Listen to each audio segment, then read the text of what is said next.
क्या सच में सिर्फ 1,000 रुपए से स्टॉक मार्केट शुरू किया जा सकता है, या ये सिर्फ अमीर लोगों का खेल है?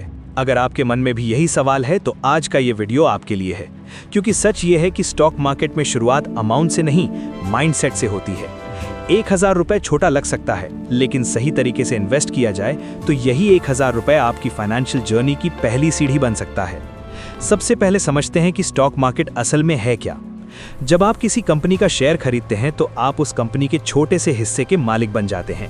अगर कंपनी ग्रो करती है, प्रॉफिट कमाती है, तो लंबे समय में उसके शेयर की कीमत भी बढ़ती है, और अगर कंपनी खराब परफॉर्म करती है तो शेयर की कीमत गिर भी सकती है। यही रिस्क और रिवॉर्ड का खेल है। भारत में 2 बड़े स्टॉक एक्सचेंजेस हैं, NSE और BSE, लेकिन आपको सीधे वहां जाने की जरूरत नहीं होती। आपको एक डीमैट अकाउंट और ट्रेडिंग अकाउंट की जरूरत होती है। डीमैट अकाउंट आपके शेयर्स को डिजिटल फॉर्म में रखता है और ट्रेडिंग अकाउंट से आप खरीद फरोख्त करते हैं। डीमैट अकाउंट खोलना आज बहुत आसान है। आपको पैन कार्ड, आधार कार्ड, बैंक अकाउंट और मोबाइल नंबर चाहिए। पूरा प्रोसेस ऑनलाइन हो जाता है। अकाउंट खुलने के बाद आप अपने बैंक से 1,000 रुपए ट्रांसफर कर सकते हैं और इन्वेस्टिंग शुरू कर सकते हैं। अब सबसे बड़ा सवाल, 1,000 रुपए कहाँ इन्वेस्ट करें? अगर आप बिगिनर हैं तो सबसे सेफ तरीका है इंडेक्स फंड या ETF से शुरुआत करना। इंडेक्स फंड क्या होता है? ये फंड मार्केट की टॉप कंपनियों में आपका पैसा ऑटोमेटिकली डिस्ट्रीब्यूट कर देता है। जैसे अगर आप निफ्टी 50 इंडेक्स फंड में इन्वेस्ट करते हैं तो आपका पैसा भारत की 50 बड़ी कंपनियों में बढ़ जाता है। इससे रिस्क कम हो जाता है, क्योंकि आप एक ही कंपनी पर डिपेंड नहीं रहते। 1,000 रुपए से आप SIP भी शुरू कर सकते हैं। SIP मतलब हर महीने एक फिक्स्ड अमाउंट इन्वेस्ट करना। मान लीजिए आप हर महीने 1,000 रुपए इन्वेस्ट करते हैं और एवरेज 12% एनुअल रिटर्न मिलता है, तो 10 साल में ये रकम करीब 2 लाख रुपए के आसपास पहुंच सकती है। ये है कंपाउंडिंग की ताकत। यहाँ जादू अमाउंट में नहीं, समय में है। दूसरा ऑप्शन है large cap stocks. Large cap कंपनियां स्टेबल और एस्टैब्लिश्ड होती हैं, लेकिन ध्यान रखें, सिर्फ इसलिए शेयर मत खरीदिए क्योंकि वो पॉपुलर है। कंपनी का प्रॉफिट, डेट, फ्यूचर ग्रोथ और बिजनेस मॉडल समझना जरूरी है।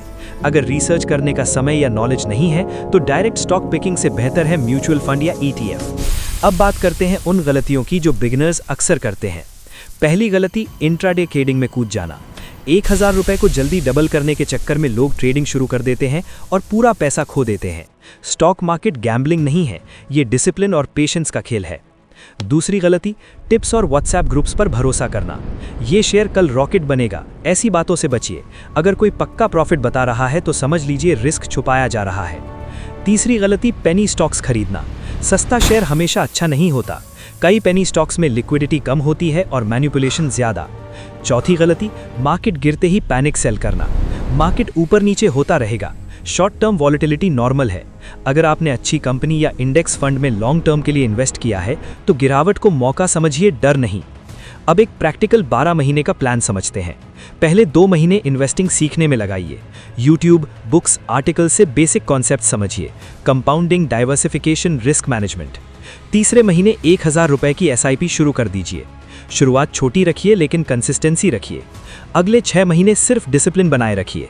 मार्केट न्यूज़ रोज मत देखिए, रोज पोर्टफोलियो चेक मत कीजिए। इन्वेस्टिंग बोरिंग होनी चाहिए, एक्साइटिंग नहीं। 1 साल बाद कोशिश कीजिए कि 1,000 रुपए को 1,500 या 2,000 रुपए तक बढ़ा सकें। इनकम बढ़े तो इन्वेस्टमेंट भी बढ़े। यही वेल्थ बिल्डिंग का सिंपल फॉर्मूला है। एक और ज़रूरी बात, इन्वेस्टिंग शुरू करने से पहले इमरजेंसी फंड बनाइए। कम से कम 3 से 6 महीने के खर्च जितनी सेविंग्स अलग रखिए। इंश्योरेंस लीजिए। स्टॉक मार्केट में वही पैसा लगाइए जो शॉर्ट टर्म में ज़रूरी ना हो। याद रखिए, 1,000 रुपए से ओवरनाइट करोड़पति नहीं बनेंगे, लेकिन 1,000 रुपए से आप एक हैबिट बना सकते हैं, और फाइनेंशियल लाइफ में हैबिट ही फ्यूचर डिसाइड करती है। स्टॉक मार्केट अमीरों का खेल नहीं है, ये डिसिप्लिन्ड लोगों का खेल है। जो लोग जल्दी अमीर बनने आते हैं वो अक्सर नुकसान करके जाते हैं। जो लोग 5 से 10 साल का विजन लेकर आते हैं वो वेल्थ बनाते हैं। तो अगर आप सच में शुरुआत करना चाहते हैं तो अमाउंट के बारे में मत सोचिए। आज ही डीमैट अकाउंट खोलिए, बेसिक समझिए और 1,000 रुपए से पहला कदम उठाइए। क्योंकि असली सवाल ये नहीं है कि आपके पास कितना पैसा है, असली सवाल ये है कि आपने शुरुआत की या नहीं।